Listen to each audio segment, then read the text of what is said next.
আসসালামু আলাইকুম। আজ পরিষ্কার করব অল্প সময়ে গরুর ভুঁড়ি পরিষ্কার। তো আমি পান খাওয়ার যে চুলগুলো থাকে সেগুলো দিয়ে যে মোটা ভুঁড়িগুলো আছে সেগুলো ভালো করে রেখে আলাদা একটি বালতিতে কিছু সময়ের জন্য রেখে দেবো।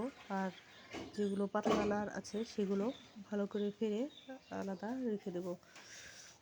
রেখে দিয়ে তারপর পরিষ্কার করে দেবো।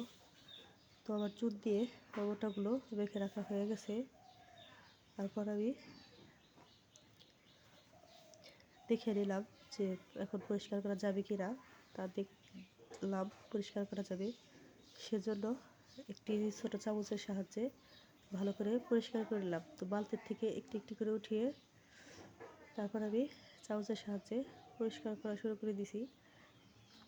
তো এক এক করে আবার চামচের সাহায্যে পরিষ্কার করে দেওয়া হয়ে গেছে।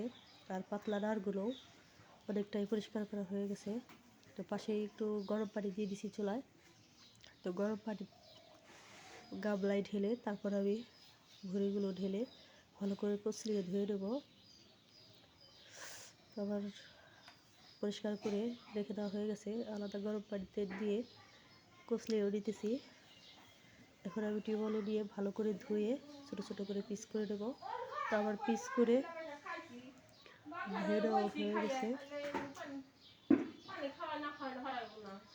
এইভাবে কিছুক্ষণ কচলিয়ে ধুয়ে নিলে তাড়াতাড়ি পরিষ্কার হয়ে যাবে গরম পানি দিয়ে। আবার পরিষ্কার করে কিন্তু কেটে ধুয়ে দেওয়া হয়ে গেছে। এখন আমি ফ্রিজে রেখে দেবো আলাদা আলাদা পলিব্যাগে ভরে। তো এভাবেও আপনারা অল্প সময়ে চুলের সাহায্যে পরিষ্কার করে নিতে পারেন। তো খোদা হাফেজ, ভালো থাকবেন।